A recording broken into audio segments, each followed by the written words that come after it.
ጤና ይስጥልኝ እንደምን ናችሁ? ሰሞኑን አንድ ጥቅስና ብዙ ጠቃሾች የበዙባት ጉዳይ አለች። ይኸውም ሙዚቃ ወይም ደግሞ ዘፋኝ መንግስተ ሰማያትን አይወርስም የሚለው ነው። ጠቃሾቹም በዝተዋል። ለዚህ ሁሉ ደግሞ ምክንያት የሆነው እናውቃለን። እና በዚህ ጉዳይ አንዳንድ የተረዳሁትን ነገር ለማለት አስቤ ነው።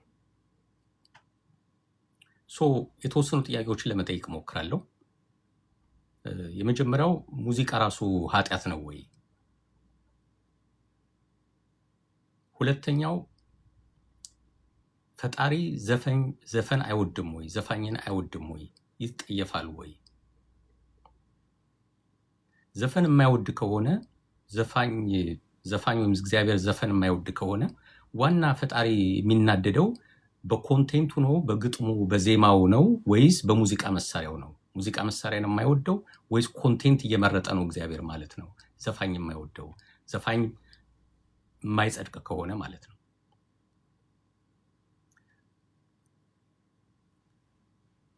ቅዱስ ጳውሎስ በአማርኛ ጽፎት ቢሆን ኖሮ መጽሐፍ ቅዱስን ገላትያ ላይ የጻፈውን ዘፋኝ የሚለውን ወርድ ይጠቀምበት ነበር ወይ የሚለውንም ለማየት ሞክራለሁ። በሌሎች ቋንቋዎች የተጻፉ መጽሐፍ ቅዱስ ገላትያን እንዴት አድርገው ነው የገለጹት የሚለውን ለማየት ሞክራለሁ። ያው ብዙዎቻችሁ የምታውቁኝ ሰዎች እኔ ፋይናንስና ቢዝነስ ውስጥ ነው ያለሁት። የመጽሐፍ ቅዱስ ስኮላር አይደለሁም። የሆነ ሃይማኖት ወክዬም አይደለም የምናገረው። እንደ ክርስቲያን ግን መጽሐፍ ቅዱስ አነባለሁ። ስለዚህ እስቲ እኔ መጽሐፍ ምን ይላል፣ ማምነው ፈጣሪ የምከተልበት ቅዱስ ዶክመንት ምን ይላል በዚህ ጉዳይ ላይ ብዬ ሪፈር ለማድረግ ሞክሬያለሁ። አቅሜ እንደፈቀደ የተረዳሁትን አጋራችኋለሁ። ለሁሉም ግን መነሻ የሆነችው ገላትያ ምዕራፍ 5 ቁጥር 21 ላይ ያለችው ጥቅስ ናት። ከዛ ውጭ ዘፋኝ አይጸድቅም የሚል ጥቅስ ማግኘት አይቻልም። እንደተረዳሁት ምቀኝነት፣ ስካር፣ ዘፋኝነት እንዲሁም እነዚህን የመሳሰሉ ናቸው ይላል 5:21። ግን ኮንቴክስቱን ስታዩት ከዚህ በፊት በነበሩ እንትኖች ቁጥሮች በአጠቃላይ ስጋዊና መንፈሳዊ ህይወትን ከሁለት ይከፍለውና ስጋዊ የሚባሉት እነማን ናቸው ብሎ እየዘረዘረ ይመጣና 21 ላይ ሲደርስ ግን ያጠናቅቃቸዋል። ሲያጠናቅቃቸው ምቀኝነት፣ ስካር፣ ዘፋኝነት እና እንዲህ መሳሰሉት ይልና የእግዚአብሔርን መንግስት አይወርሱም ይላል። በእርግጥ ይሄ ነው እንግዲህ ሰሞኑን በወጣ አንድ ሲዲ ላይ እየተረባረቡበት ያለው ዘፋኝ መንግስተ ሰማያት አይወርስም የሚለው ጥቅስ እየተጠቀሰ ያለው ማለት ነው። ስለዚህ ምንድነው ጉዳዩ? እግዚአብሔር ዘፋኝ አይወድም? እግዚአብሔር ዘፈን አይወድም? ኮንቴንቱን ነው የማይወደው እግዚአብሔር? ምን አይነት ኮንቴንት ነው የሚወደው? ምን አይነት ኮንቴንት ነው የማይወደው በባይብል መሰረት? ወይስ የሙዚቃ መሳሪያ ነው የማይወደው የሚለውን አቅሜ በፈቀደ መንገድ ለማየት ሞክሬያለሁ። ዘኍልቍ ምዕራፍ 10 ቁጥር 1 እስከ 2 እና ቁጥር 9 እስከ 10 ምን ይላል? እግዚአብሔር ለሙሴ እንደዚህ ብሎ ነገረው ይላል። 2 የብር መለከቶች አጠፍጥፈህ ለአንተ አድርግ፣ ማህበሩን ለመጥራት ከሰፈራቸውም ለማስጓዝ ይሆናል ይለዋል። ስለዚህ ስለ መለከት አሰራር ነው ኢንስትራክሽን እየሰጠ ያለው። ስለዚህ እግዚአብሔር የሙዚቃ መሳሪያ ጋር ችግር የለበትም ማለት ነው። እንዲያውም ለምን አገልግሎት ነው ይሄን መለከት የምትጠቀምበት የሚለው ላይ እንደገና ይጨምርለታል። በሚገፏችሁም ጠላት ላይ በምድራችሁ ወደ ሰልፍ ስትወጡ ይላል። ለጦርነት ስትወጡም ተጠቀምበት ነው የሚለው። ስለዚህ አንድ ሀገር ስትወረር ያችን ሀገር ከጠላት ዲፌንድ ለማድረግ ሀገራችን ስትወረር ዘንድ በሙዚቃ መሳሪያ በመለከት ብሎ ጀምሮልናል። ወጥተን ሀገራችንን የሚያሞግስ ሀገራችን ነፃነት እንዲጠበቅ ብንዘፍን እግዚአብሔር ቅሬታ የለበትም ማለት ነው። እንዲያውም ምን ይላል? በደስታችሁ ቀን ተጠቀሙበት ይላል። ምን ማለት ነው የደስታ ቀን? በብራኬት በዚህ ምክንያት አላለውም። ደስ ባላችሁ ቀን። ለኔ የልጄ ሰርግ ደስታዬ ሊሆን ይችላል። የልጄ ግራጁዌሽን ለኔ ደስታዬ ነው። ለሰዎች የተለያየ ደስታ አላቸው። ስለዚህ በደስታችሁም ቀን ተጠቀሙበት ሁሉ ይላል። በበዓላታችሁም ዘመን ተጠቀሙበት ይላል። በወርም መባቻ ተጠቀሙበት ይላል። ስለዚህ እግዚአብሔር ለዚህ ብቻ እኔን ለማምለክ ብቻ የሚል ነገር እዚህ ውስጥ አላስቀመጠም ማለት ነው። ስለዚህ እግዚአብሔር ዘፋኝ የሚጠላ ከሆነ በኮንቴንቱ ነው እንዳልል ይሄን ሁሉ ተጠቀሙበት ብሏል። በሙዚቃ መሳሪያ ነው እንዳንል መለኮትን ምንድነው እንዴት አድርጎ መለከትን ማዘጋጀት እንዳለበት ሁሉ ኢንስትራክሽን የሰጠው። ምናልባት እግዚአብሔር መለከት ብቻ ነው የሚፈልገው ማለት ነው። አንደኛ ዜና መዋዕል ምዕራፍ 15 ቁጥር 16 ዳዊትም በዜማ ዕቃ በመሰንቆና በበገና በጸናጽንም እንዲያዜሙ ይላል። እንዲያውም ምንድነው የሚለው? በዜማ ዕቃ ነው የሚለው። እንግሊዘኛው ሚውዚክ ኢንስትሩመንት ወይም ኢንስትሩመንትስ ኦፍ ሚውዚክ ነው የሚለው። ስለዚህ ልክ እንደ ህግ አወጣት ኤግዞስቲቭ እና ኢላስትሬቲቭ ይባላል። ኤግዞስቲቭ ማለት ሊስቱ ያለቀለት ማለት ነው። ይሄን ወንጀል የፈጸመ ሰው ይጠየቃል ከተባለ ከዛ ውጭ አትጠየቁም ማለት ነው። ኢላስትሬቲቭ ግን እንደዚህ አይነት ወንጀል ከተባለ ተመሳሳይ ወንጀል ከተባለም በዛች ህግ መቀጣት ይመጣል ማለት ነው። እዚህ ላይ ግን ኢንስትሩመንትስ ኦፍ ሚውዚክ ብሎ መሰንቆ በገናና ጸናጽል ነው ያለው። ይሄ ማለት ኦልሬዲ መለከትን እኮ እግዚአብሔር ፈቅዶታል፣ እዚህ ውስጥ ግን አልተካተተም። ስለዚህ መለከት አይቻልም ማለት አይደለም፣ ኢንስትሩመንትስ ኦፍ ሚውዚክ በሚለው ስላካተተው ማለት ነው። ምናልባት እንየው አንደኛ ዜና መዋዕል ምዕራፍ 23 ቁጥር 5 ላይ 4000 ሰዎችን ኦርጋናይዝ አደረጉ በዳዊት ጊዜ። ፕሮፌሽናል ሙዚቀኞች ማለት ነው። የሎዊ ነገድ የሆኑ ሰዎች ኦርጋናይዝ አደረጓቸው። ዋናው የሎዊ ካህን ስለሆነ የሃይማኖት ነገሩን የሚቆጣጠሩት በአይሁድ ስርዓት 4000 ፕሮፌሽናል ሲንገርስ ኦርጋናይዝ ተደረጉ።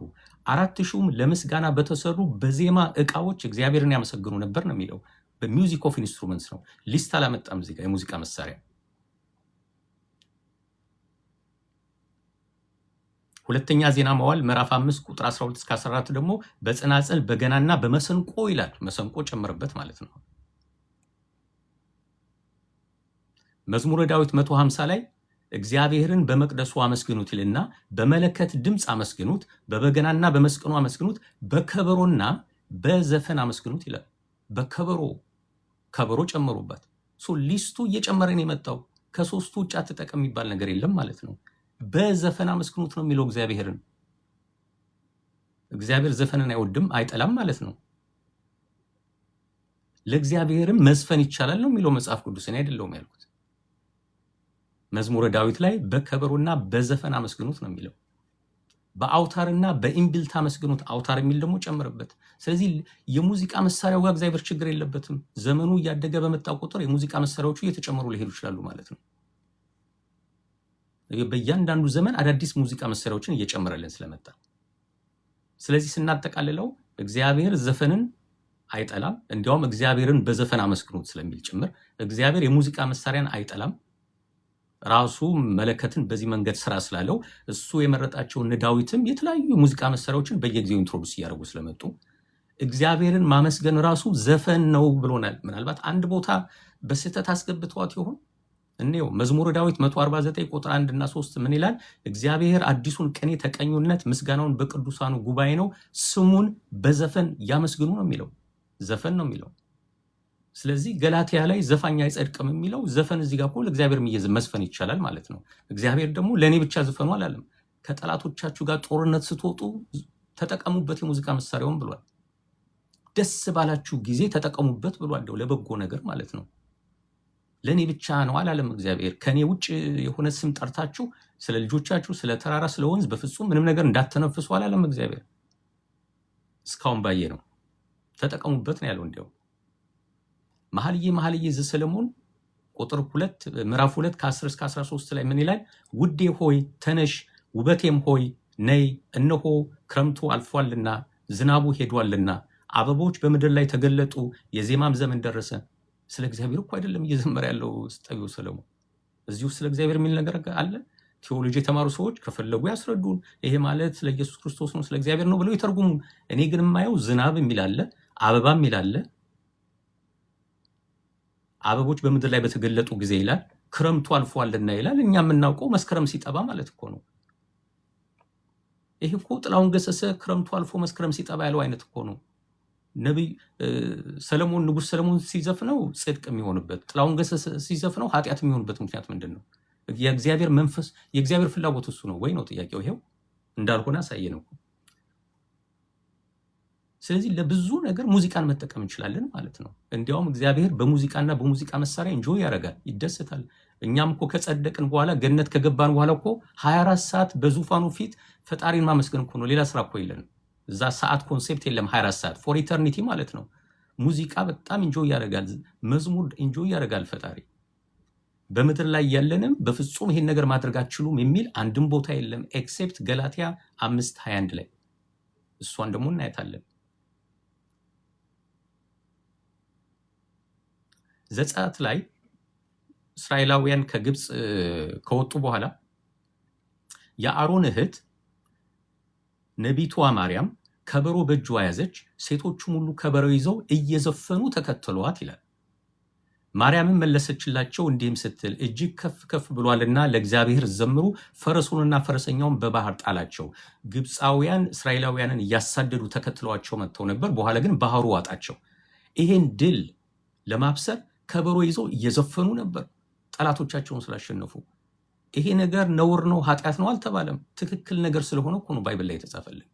ስለዚህ በጠላቶቻችን ላይ የድል በዓል ብናከብር፣ አገራችን ነፃ ያወጣችበትን ቀን፣ ጣሊያን የተባረረችበትን ቀን ብናከብር፣ ሳውዝ አፍሪካ ማንዴላን ቢያከብሩበት፣ እግዚአብሔር ምንም የሚቀይበት መንገድ የለም። ኃጢአት ነውና ወደ ሲኦል ነው የምትገቡት የሚልበት መንገድ የለም። ይኸው ባይብል ላይ ሌሎቹ ስላደረጉት ማለት ነው። ሌሎቹ ባያደርጉት አሁን ይሄ ነውር ቢሆን ኖሮ ትንሽ ቆይቶ እግዚአብሔርም ስለዘፈነች ቀሰፋት የሚል ቃል ይመጣ ነበር። እንደዛ ቢሆን አርፈን እንቀመጣለን ላለመቀሰፍ። በፍጹም የለም እንደዛ። እግዚአብሔርም ተጠቀሙበት ብሏል። በድላችሁ ጊዜ ጦርነት ላይ ስትገቡ፣ ራሳችሁን ዲፌንድ ስታደርጉ፣ ደስ ባላችሁ ቀናትም ተጠቀሙበት ሁሉ ብሏል እኮ። ስለዚህ ለእኔ ብቻ ነው አላለም እግዚአብሔር። ሙዚቃ መሳሪያ የምትጠቀሙት ለእኔ ብቻ ነው፣ ከእኔ ውጭ ምንም ነገር እንዳትዘምሩ አላለም በባይብል። እሺ ሌላስ? ሁለተኛ ሳሙኤል ምዕራፍ 1 ቁጥር 17 እስከ 19 ላይ ዳዊትም በሳኦልና በልጁ በዮናታን ላይ ይህን ሙሾ አወረደ ይላል። የይሁዳ ልጆች የቀስት መዝሙር አድርገው እንዲማሩትም አዘዘ ይላል። ሳኦልና ልጁ ላይ አንዳንድ ችግር ስለመጣ ሐዘኑን ለመግለጽ ሙሾን ያወረደ፣ ዳስን የጣለው፣ ድንኳን የጣለው፣ አዘነ፣ ተከዘ። ሰሞኑን በደቡብ አፍሪካ ያሉት ወንድሞቻችን ተገለዋል። ማዘን አለብን፣ መተከዝ አለብን፣ ማልቀስ አለብን። ለምንድን ነው እነሱ ስለተገደሉት ያዘናችሁት፣ በሙዚቃ ሐዘናችሁን የገለጻችሁት ብሎ እግዚአብሔር ሊቀስፈን አይችልም፣ ሊቆጣን አይችልም። ባይብል ላይ እንደሱ አይደለም የሚለው። እንዲያውም ዳዊት አዘዛቸው ሙሾ እንዴት እንደሚያወርዱ። ያዘነ ሰው ያዘነበትን መንፈሱን በሙዚቃ ቢያወርደው ችግር የለበትም። የሙዚቃ መሳሪያ ቢጠቀም ከእግዚአብሔር ጋር ምንም ያገናኘው ነገር የለም። ባዘንን ጊዜ ሙሾ ማውረድ እንችላለን ማለት ነው። ሰቆቃው ኤርሚያስን መጽሐፍ የምታነቡ ከሆነ 5 ምዕራፎች 5 የግጥም መድበሎች ማለት ናቸው። ስለ እግዚአብሔር አይደለም የተጻፉት። ስለ ኢየሩሳሌም መፍረስ፣ ስለ ህብረተሰቡ አይሁዳውያን የደረሰባቸውን መከራ፣ አገሪቱ እስራኤል እንዴት እንዳዘነች፣ እንደዛ ነው እንግዲህ ሰቆቃው ኤርሚያስ። ስሙ ራሱ ሰቆቃው ነው ማለት በቃ ሐዘኑን በጣም ገልጾበታል። ሐዘናችን በተጎዳን ጊዜ፣ የጠበቅነው ነገር ኤክስፔክት ያደረግነው ነገር ባልተሳካ ጊዜ ማዘናችንን በሙዚቃ ብንገልጸው ምንም ችግር የለበትም። ከእግዚአብሔር ጋር የሚያገናኘው ነገር የለም። እስካሁን ባየ ነው። ምናልባት ጳውሎስ ትክክል ሊሆን ይችላል፣ በኋላ እንመጣበታለን። ዘፋኝነት አይጸድቅም ያለው ትክክል ከሆነ እናየዋለን። ግን እስካሁን ባየ ነው በሐዘንም ጊዜ በድልም ጊዜ ጦርነትም ስናሸንፍ ለተራራው ለወንዙ አየሩ ሲቀየር ክረምቱ ሲወጣ በጋው ሲገባ ሁሉ ከዚህ በፊት የነበሩት ነገስታትና ቅዱሳን ዘምረዋል። እንዲያውም ለእግዚአብሔር ዝፈኑ ነው የሚለው። ዘፈን የሚለውን ቃል ሁሉ ተጠቅመውበታል። እግዚአብሔር ዘፈን ከሚለው ጋር ምንም ችግር የለበትም ማለት ነው።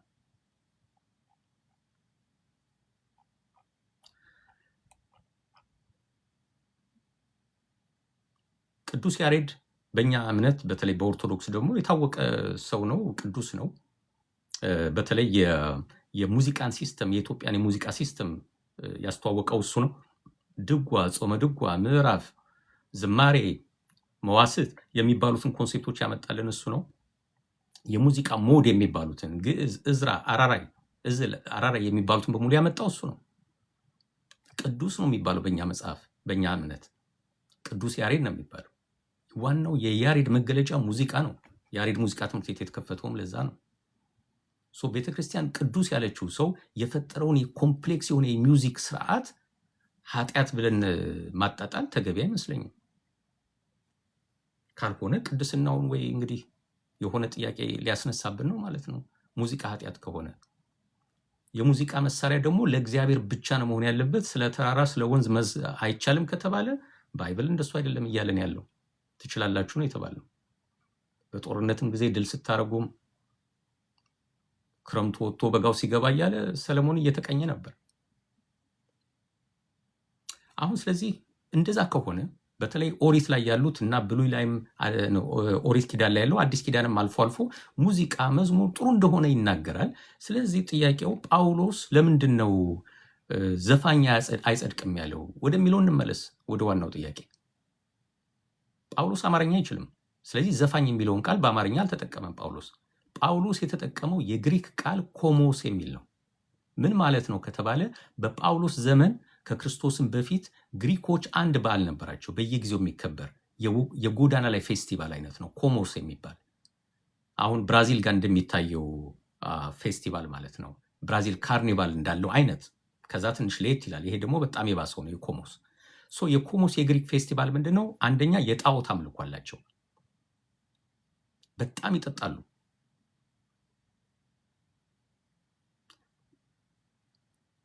ያ እነሱ የሚያከብሩት ጣዖት ዲዮኒስስ ይባላል። በጣሊያንኛ ደግሞ ሮማኖች ደግሞ ባቹስ የሚሉትን ነው ጣዖት ነው የሚያመልኩት። የዋይን አምላክ ብለው ነው የሚያምኑት፣ የመጠጥ አምላክ ብለው ነው የሚያምኑት። እና በጣም ይጠጣሉ በዛች ባህላቸው።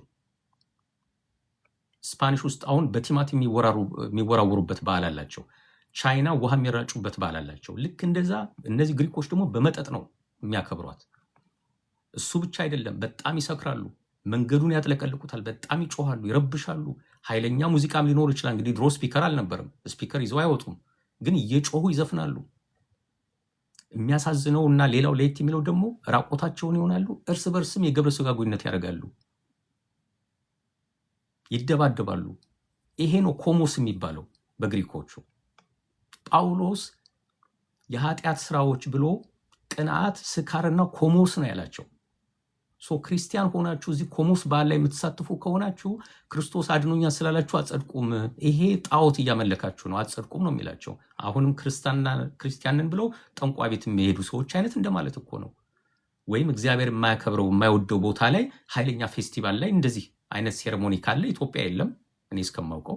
ግን እንደ ግሪኩ አይነት እርስ በርስ የሚዳሩበት የሚሰክሩበት አይነት ነገር ከገባ አንድ ሰው ክርስቲያንን ብትሆን የትም አትደርስም አይነት ነው ጳውሎስ እያለ ያለው።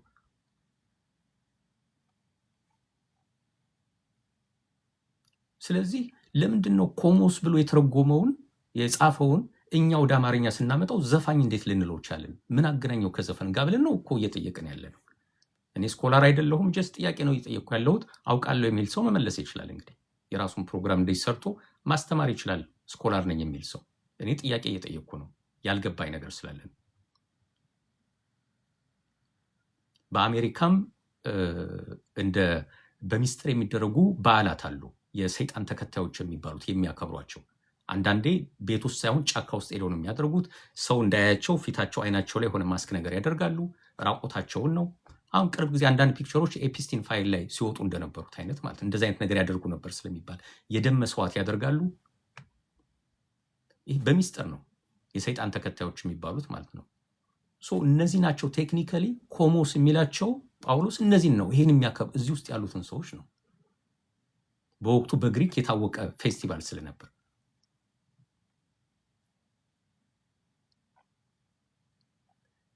ይሄ ከሆነ ሌሎች ዓለማት የራሳቸውን መጽሐፍ ቅዱስ ከግሪክ ከኦሪጂናሉ ወደ እንግሊዝኛ ሲተረጉሙት እቺ የጳውሎስን ገላትያ 5:21 እንዴት አድርገው ነው የተረጎሙት? ኮሞስን እንዴት ነው የተረዱት? እስቲ የሚለውን እንየው።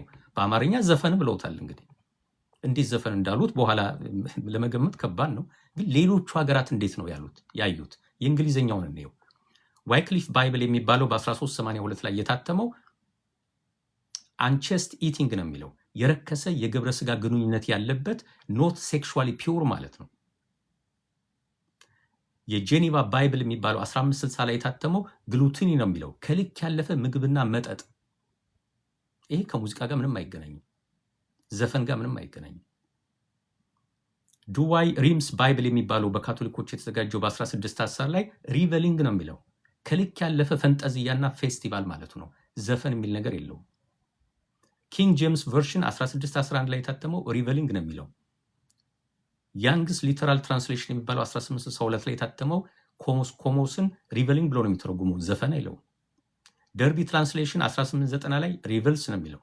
የአሜሪካን ስታንዳርድ ቨርሽን 1901 የታተመው ሪቨሊንግ ነው የሚለው። ከልክ በላይ በግሩፕ ሆኖ መስከር ነው፣ መጠጣት ነው። ሞር ደግሞ ትንሽ መረበሽ አለበት። አንድ ሰው መድረክ ላይ ቆሞ ዘፈነ፣ እዚህ ውስጥ አይገባም። ሲዲ አወጣ፣ እዚህ ውስጥ አይገባም። ስለ ሀገሩ ዘፈነ፣ አዘነ፣ ተከዘ፣ እዚህ ውስጥ አይገባም። አገሪቱ ጦርነት ላይ ስትገባ ቀረቶ ሽለሎ አሰማ፣ እዚህ ውስጥ አይገባም። በቃ ኮሞስ ከዚህ ውስጥ ጋር የሚገናኝ ነገር የለም። ጣዖት አምልኮ ነው ኮሞስ። የዋይን አምላክ እያመለኩ እየሰከሩ ሰው የሚረብሹ ግብረ ስጋ ግንኙነት በየአደባባዩ የሚያደርጉ ሰዎች ነው በዛ ፌስቲቫል የሚሳተፉት። ሪቫይዝድ ስታንዳርድ ቨርሽን 1952 የታተመው ከሮዚንግ ነው የሚለው። የጄቢ ፊሊፕስ ኒው ቴስታመንት 1958 ኦርጂ ነው የሚለው። በቃ ትክክለኛው ቃል ኦርጂ ነው። ከልክ ያለፈ የስካርና የግብረ ስጋ ግንኙነት ያለበት ፓርቲ ሆኖ መንፈሳዊ ሚስጥራዊነትም አለበት። ምክንያቱም ምንድነው? ሰዎች ዩዥዋሊ ሰይጣንን ያመልካሉ። እዛ ውስጥ ያሉ ሰዎች ሰው እንዲታወቅባቸው አይፈልጉም። ስለዚህ የተፈቀደለት ሰው ብቻ ነው ወደዛ ፓርቲ የሚገባው። ማንም ሰው መግባት አይፈቀደለትም። ፊታቸውንም ይሸፍናሉ። ምክንያቱም ቢሊዮነሮች፣ ሀብታሞች፣ ትላልቅ ባለስልጣናት ሁሉ የሚሳተፉበት ፓርቲ ስለሆነ። አምፕሊፋይድ ባይብል 1965 የታተመው ካሩዚንግ ነው የሚለው። ጀሩሳሌም ባይብል በካቶሊኮች የተዘጋጀው 1966 ኦርጂ ነው የሚለው። ኦሪጂናሉን ኮሞስ ቅዱስ ጳውሎስ የተጠቀመበትን ኦርጂ ነው የሚሉት። ዘፈን ጋር በፍጹም አይገናኝም። መሀል ላይ ሙዚቃ ሊኖረው ይችላል እንደ አንድ ኤሌመንት ማለት ነው። ሙዚቃ ኃጢአት ከሆነ ዘን አንድ ቢራ መጠጣትም ኃጢአት ነው፣ ሲኦል ያስገባል ማለት እኮ ነው። ጫፏን ብቻ ይዘን የምናወጣ ከሆነ። ኮንሴፕቱ ግን እሱ አይደለም። ከፈጣሪ ወጥታችኋል፣ ርቃችኋል፣ ክርስቶስ ሞተልኝ ስላላችሁ አትድኑም፣ እዚህ ውስጥ ያላችሁ ሰዎች ወደ ገነት አትገቡ ነው እያላችሁ ያለው። የጀሩሳሌም ባይብል ኦሪጂን የሚለው። የኒው አሜሪካን ስታንዳርድ ባይብል 1971 ካሮዚንግ ነው የሚለው። የጉድ ኒው ቴስታመንት 1976 የታተመው ኦሪጂን ነው የሚለው። ኒው ኢንተርናሽናል ቨርሽን 1978 የታተመው ኦሪጂን ነው የሚለው። ኒው ኪንግ ጄምስ ቨርሽን 1982 የታተመው ሪቨለሪስ ነው የሚለው። ኒው ጀሩሳሌም ባይብል በካቶሊክ ቤተክርስቲያን የታተመው 1985 ኦርጂስ ነው የሚለው። ኒው ሪቫይዝድ ስታንዳርድ ቨርሽን 1989 ካሮዚንግ ነው የሚለው።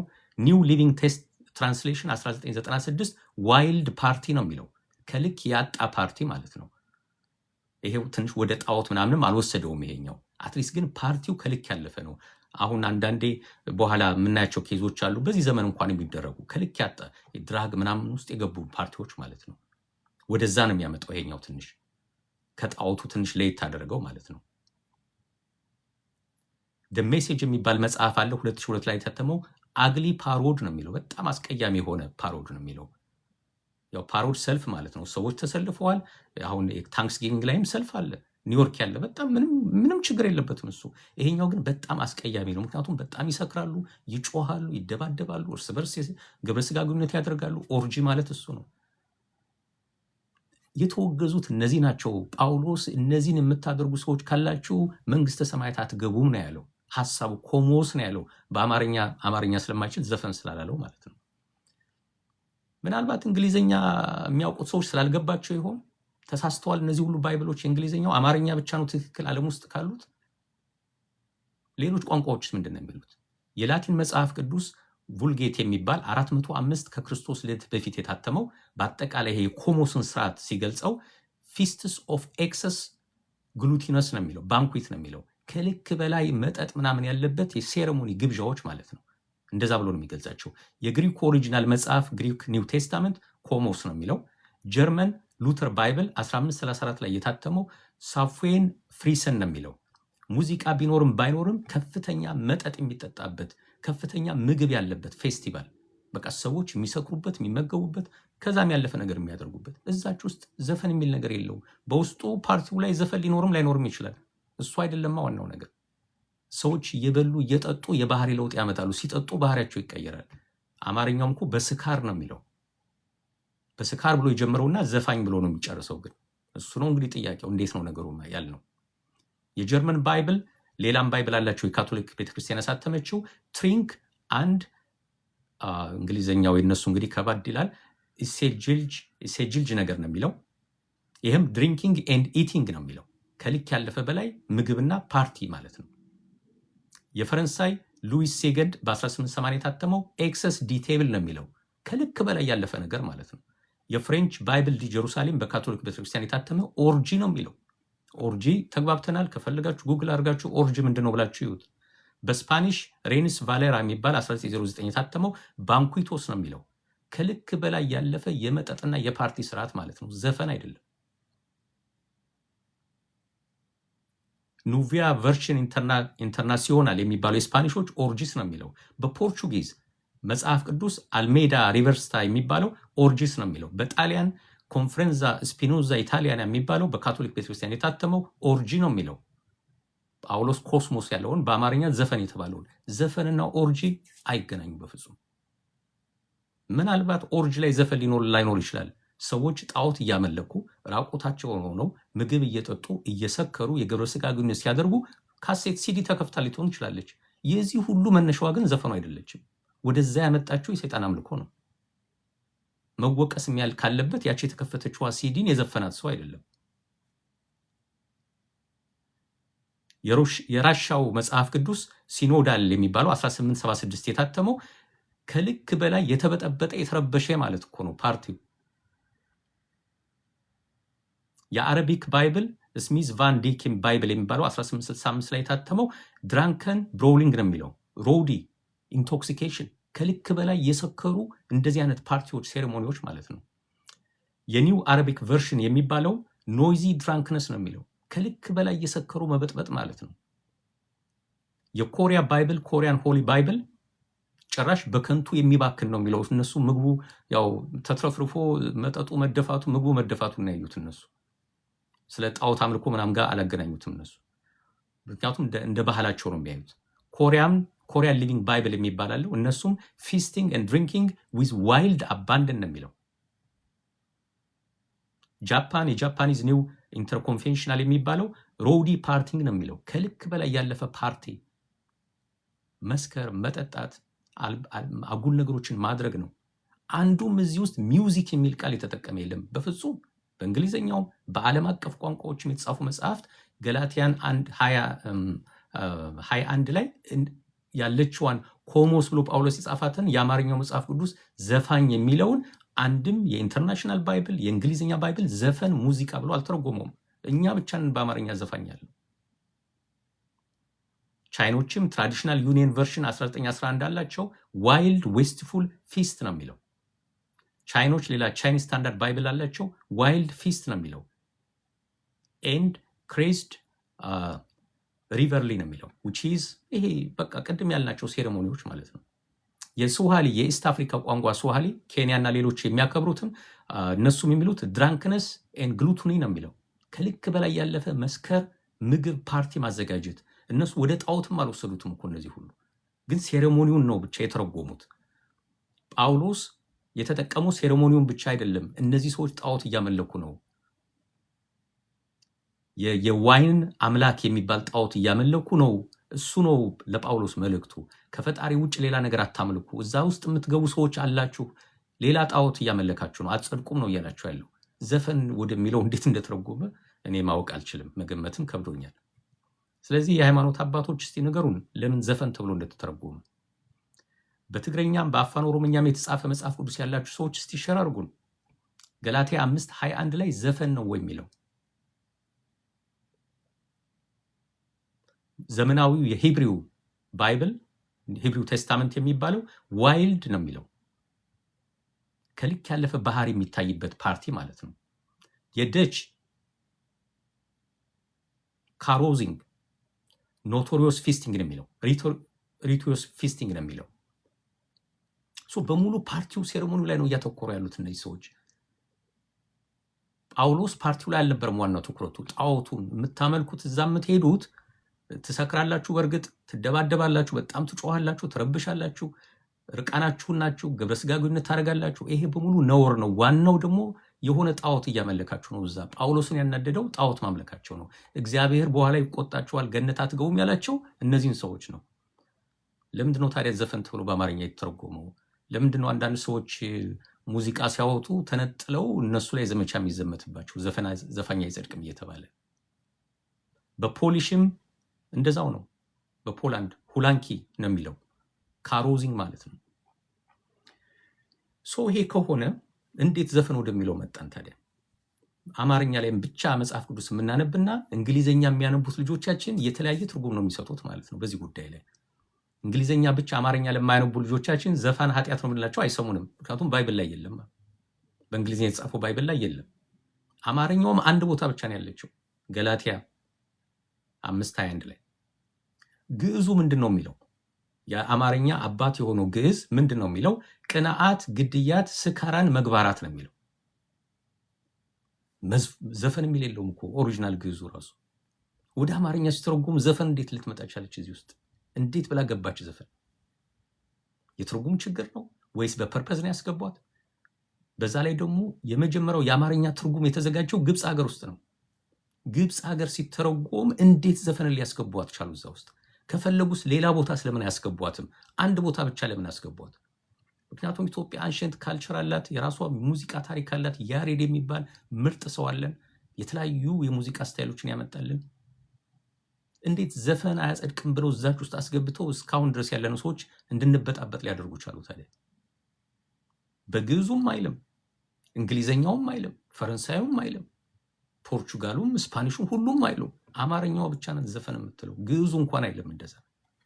አማርኛው ገላትያ 5:21 ግን ምቀኝነት፣ ስካር፣ ዘፋኝነት ይላል። እቺ ዘፋኝነት የምትለው ቃል እንዴት እንደመጣች ባካችሁ አስረዱን፣ ሃይማኖት የምታውቁ ሰዎች። እኔ ጀስት ክርስቲያን ነኝ፣ መጽሐፍ ቅዱስ አነባለሁ፣ የተረዳሁትን እየጠየቅኩ ነው። ከየት መጣች እቺ ዘፋኝነት?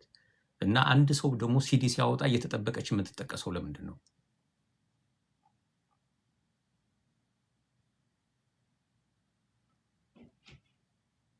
እኔ እንደምረዳው በ18 ምናምን ላይ ግብፅ ነው መጀመሪያ የተተረጎመችው። ከዛ በኋላ ደግሞ የመጨረሻውን 1960ዎቹ አካባቢ በአፄ ኃይለሥላሴ ጊዜ ከሶስቱ ቤተክርስቲያኖች የተወጣጡ ሰዎች በጋራ ሆኖ ነው የመጨረሻውን ቨርሽን ያመጡልን። አሁን 66ቱ መጽሐፍት ከኦርቶዶክስ ከካቶሊክ እና ከፕሮቴስታንት እና እንዲያውም ምንድነው ማመቻመች ነው የሚባለው። ምክንያቱም ባይብል በተለያየ መንገድ እየተተረጎመ ስለሆነ አሁን ድረስ ራሱ መከፋፈሉ ያለው የትርጉም ጉዳይ ስለሆነ በተቻለ መጠን የጋራ መጽሐፍ ቅዱስ ሲያዘጋጁ አይ እንደዚህ አይነት ቃልማ መጠቀም አይቻልም እየተባሉ እየተከራከሩ ነው ያመጡልን እችን የተስማሙት። የትኛውም ቦታ ላይ እነዚህ ሰዎች በመንፈስ ቅዱስ የተመረጡ የሚባል ነገር ሰምቼ አላውቅም። ተርጓሚዎች ናቸው፣ አስተርጓሚዎች ናቸው። ኦሪጂናሉ የመጣው ከጳውሎስ ነው። ጳውሎስ ደግሞ በመንፈስ ተመርቶ ነው የጻፈው። እሱማ ተመርቷል እኮ፣ ኮሞስ አትግቡ ብሏል እኮ። ሲተረጉሙልን ለምንድን ነው ዘፈን ብለው የተረጉሙልን? ከሀሳቡም ከኮንቴክስቱም ውጭ በሆነ መንገድ ነው ጥያቄያችን። ይልቅ ቢተረጉሙት ጥሩ ነው ብዬ የማምነው የነበረው የጳውሎስን ሀሳብ ማምጣት ከፈለጉ ምቀኝነት፣ ስካር፣ የመስከርና የእብደት ጭፈራ ብለው ቢተረጉሙት ደስ ይለኝ ነበር። እንዲያው ረዘመ ነገሩ፣ ግን ሌላ ነገር አጣሁለት። የእብደት ጭፈራ ቢሉት እብደት የሚለው መቼስ አይምሯቸው ክሬዚ ነው ሳይሆን ጣዖት እያመለኩ ነው የምትል የሆነች ነገርን መጨመር ይችላሉ ከፈለጉ። ይሄን ሁሉ ግን አውርደው ዘፈን ወደምትል ወደ አንድ ቃል እንዴት ሊያመጧት ቻሉ? ያውም በጣም ሪች የሆነ የዘፈን ካልቸር እያለን ማለት ነው። የራሳችን የሆነውን ባህል የራሳችን የሆነው የምናደንቀውን ነገር ወደ ኃጢአት እንዴት እንዲመጣብን አደረጉ እነዚህ ሰዎች ሲተረጉሙ። ኦሪጂናሉ እኮ ቢል ችግር አልነበረው።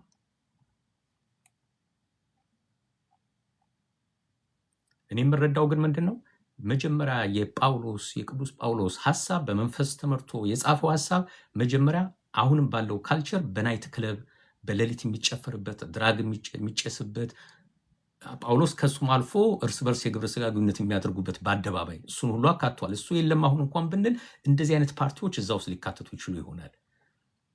ስፕሪንግ ብሬክ የሚባላል አሜሪካ ውስጥ ልጆቻችን እየሄዱ ይዝናኑበታል። አንዳንድ ቦታ ደግሞ ስፕሪንግ ብሬኩ ከመስመር ያለፈ ነው። ትልቅ ፑል ላይ ራቁታቸውን ይጨፍራሉ፣ ይጠጣሉ፣ ይሰክራሉ። ፓርቲ ነው። እዛው ግብረ ስጋ ግንኙነት ያደርጋሉ።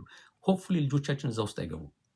እዛ ውስጥ የሚገባ ሰው ካለ የጳውሎስ ሀሳብ ፊት ያደርጋል። እዛ ኮሞስ የሚለው አንዳንድ ዩኒቨርሲቲዎች ላይ ፍራተርኒቲ ፓርቲዎች የሚባሉ አሉ። የኛ ልጆች እዛ የሚገቡ አይመስለኝም። በከለራቸውም በምናምንም አያስገቧቸውም።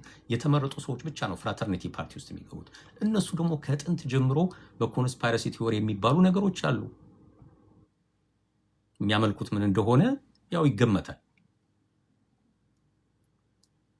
ጳውሎስ በፍጹም ያላለው በሰርግ ላይ የሚዘፍን ደስ ባላችሁ ጊዜ ሲዘፈን ኃጢአት ነው አላለም ጳውሎስ።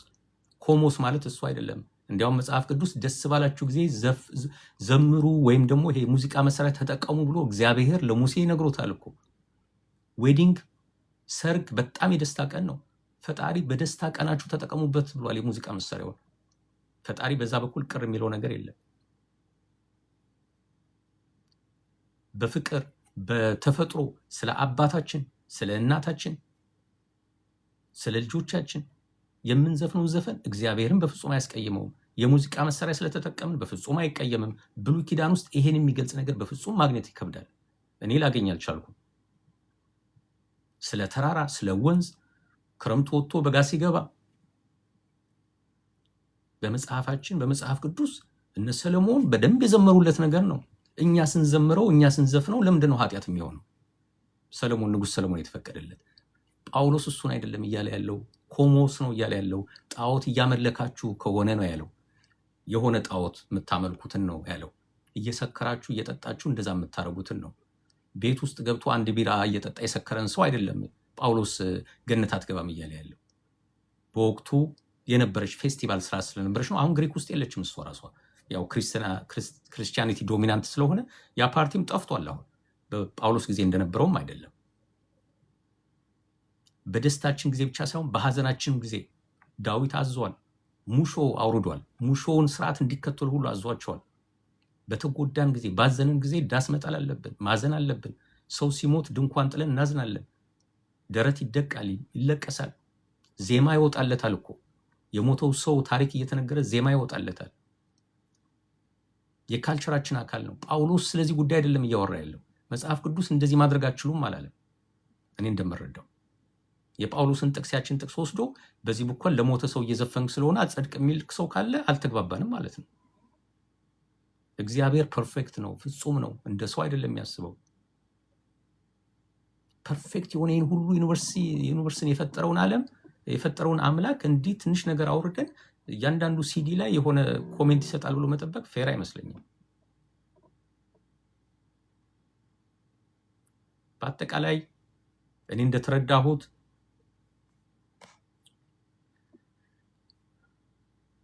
በወቅቱ በወጣች በቴዲ አፍሮ ሙዚቃ ምክንያት ይሄን ያህል ሰዎች የሚረባረቡበት አንድ ጥቅስ እየጠቀሱ ገላትያ 5:21ን ዘፋኝ አይጸድቅም የሚሉት ነገር ከመልሱ ይልቅ ጥያቄው የሚበዛበት አጀንዳ ነው። ያውም ዓለም ውስጥ ካሉት ባይብሎች የአማርኛዋ ባይብል ብቻ ናት ዘፋኝ ብላ ያስቀመጠችው። እሷ ነገር ብትጣራልን ጥሩ ነው። መጽሐፍ ቅዱስን የተረጎሙት ሰዎች ካሉ ያስረዱን ለምን ዘፈን ብለው እንዳካተቱት። በእንግሊዝኛ፣ በፈረንሳይ፣ በጣሊያን በሁሉም ቋንቋ በሌለ ሁኔታ አማርኛው ላይ ብቻ ለምንድን ነው ዘፈን ብለው ያስገቡልን? እኛስ ለምንድን ነው እንደዛ ብለው ሲሰጡን ዝም ብለን የተቀበልነው? አሁን እኔ አማርኛ መጽሐፍ ቅዱስ ባላነብስ፣ አማርኛ ባልችልስ? ስለዚህ የኔ መጽሐፍ ቅዱስ እንግሊዘኛ ከሆነ ፈረንሳይ ከሆነ ለእኔ ዘፈን ኃጢአት አይደለም ማለት ነው። አማርኛ በመቻል ልቀጣ ነው ማለት ነው። ኃጢአት ሊሆንብኝ ነው አማርኛ ስለቻልኩ። እንደዛ መሆን የለበትም፣ እንደዛ መተርጎም የለበትም። ስለዚህ የተረጎሙት ሰዎች ለምን እንደዛ ብለው ካስረዱን ያስረዱን። ካላስረዱን ግን እኔ በትልቁ ኮንቴክስት ነው የምወስደው። የሙዚቃ መሳሪያን በሚመለከትም ከበሮ፣ በገና፣ ማስንቆ፣ ጽናጽል፣ ከበሮ ተጠቅማችሁ ለእግዚአብሔር ዝፈኑለት ሁሉ ይላል እኮ መጽሐፍ ቅዱስ። ዘፈን መጥፎ አይደለም ማለት ነው። ባይብል 2 ቦታ 3 ቦታ ቀደም ጠቅሼዋለሁ። ዝፈኑለት የሚል ቃል ሁሉ ተጠቅሟል። ስለዚህ ዘፋኝ አልወድም ማለት እግዚአብሔር አይችልም። ምክንያቱም ኦልሬዲ ለሱ ዝፈኑለት ተብሏል ለእግዚአብሔር። ሚውዚክ መጥፎ አይደለም ማለት ነው። ዘፋኝን እንደ ነውር ነገር ማየት ፌር አይደለም። ለእግዚአብሔርም መዝፈን ይቻላል በባይብል መሰረት። ከአንድም ሁለቴ ዝፈኑለት የሚል ቃል ስለተጠቀሰ፣ ስለተፈጥሮ መዝፈን ይቻላል ጠቢቡ ሰለሞን ስለዘፈነ። እናንተስ ምን ይመስላችኋል? በዓለም ውስጥ ያለው ብቸኛው ዘፈኝ ብሎ ያካተተው እኔ የተረዳሁት አሁን የአማርኛው ነው። ስለዚህ አማርኛ በመቻላችን ነው ትንሽ የአማርኛ ዘፋኞች ሲኦል ይገባሉ፣ የፈረንጅ ዘፋኞች አይገቡም ማለት ነው። የእነሱ ባይብል ዘፋኝ ስለማይ እግዚአብሔር እንዴት ነው የሚዳኘው? ይሄን በሚመለከት ሰሞኑን ካለው ሁኔታስ እንዴት ነው ነገሩን የተረዳችሁት? አስተያየታችሁን እንድትሰጡ ጋብዛለሁ። ይሄ ፕሮግራም ይሄ ደግሞ ዩቲዩብ ላይ ስለሚቀመጥ እዛ ላይ ኮሜንታችሁን ማስቀመጥ ትችላላችሁ። አመሰግናለሁ።